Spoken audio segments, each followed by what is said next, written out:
বাংলাদেশ। তবে এরই মধ্যে জাতীয় স্টেডিয়াম এলাকায় ভিড় করতে শুরু করেছেন সমর্থকরা, আর ভিড় সামাল দিতেই কঠোর নিরাপত্তার ব্যবস্থা নিয়েছে বাফুফেও। এসব নিয়ে বিস্তারিত জানাতে জাতীয় স্টেডিয়াম থেকে যুক্ত হচ্ছেন সহকর্মী ওয়াসিউল হক পান্থ। পান্থ, ঠিক ম্যাচের 5 ঘন্টা আগে অর্থাৎ 2টা থেকেই তো দর্শকদেরকে মাঠে প্রবেশ করার সুযোগ দেওয়ার কথা ছিল, তো তারা ঢুকতে পারছেন কিনা, পাশাপাশি ব্যবস্থাপনা কেমন দেখছেন সার্বিক সেখানে?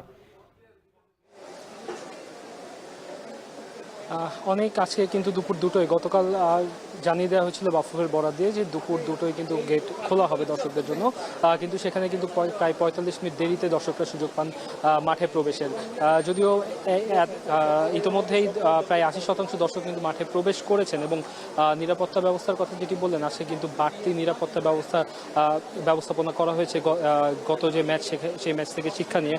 কারণ গত ম্যাচে যে পরিমাণ নিরাপত্তারক্ষী ছিল তার চেয়ে অনেক বেশি পরিমাণ নিরাপত্তারক্ষী কিন্তু আজকে মাঠে মোতায়েন করা হয়েছে এবং পুলিশ, র্যাব, আনসার সবগুলো বাহিনীর নিরাপত্তারক্ষীরাই কিন্তু আছেন। এবং এই ম্যাচ দেখতে যে দর্শকদের মধ্যে উন্মাদনা, দেশের বিভিন্ন প্রান্ত থেকে কিন্তু তারা এসেছেন এবং সকালে আমরা দেখেছি যে হামজা চৌধুরী গ্রামের বাড়ি থেকে কিন্তু এক ঝাঁক মানুষ এসেছেন হামজা চৌধুরীর খেলা দেখবেন বলে। এছাড়াও এই মুহূর্তে আমরা অনেক কূটনৈতিক ব্যক্তিবর্গ থেকে শুরু করে রাজনীতিবিদ, দেশের বিভিন্ন স্তরের মানুষকে আমরা দেখতে পেয়েছি যে তারা ইতিমধ্যেই নিজেদের আসন গ্রহণ করেছেন। এবং এই মুহূর্তে কিন্তু জাতীয় স্টেডিয়াম এলাকায় বৃষ্টি হচ্ছে, হুট করে আসা বৃষ্টি।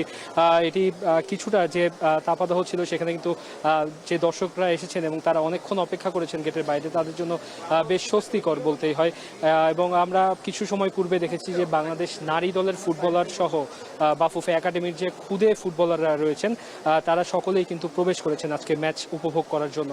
এবং আমরা এই মুহূর্তে আমরা কিছু সময় পূর্বে আমরা দেখতে পেয়েছি যে জামাল ভুঁইয়ার মা তিনিও কিন্তু গ্যালারিতে প্রবেশ করেছেন। বাংলাদেশ এবং সিঙ্গাপুর দল তারা কিন্তু এখন আসেনি, যদিও তাদের নিরাপত্তায় নিয়োজিত থাকা যে সোয়াট পুলিশের বিশেষায়িত ইউনিট সোয়াট, তাদের 3টি টিম আজকে কাজ করবে মাঠের ভেতরে। তাদের মধ্যে একটি টিম কিন্তু ইতিমধ্যে মাঠে প্রবেশ করেছেন এবং নিজেদের অবস্থান নিয়েছেন।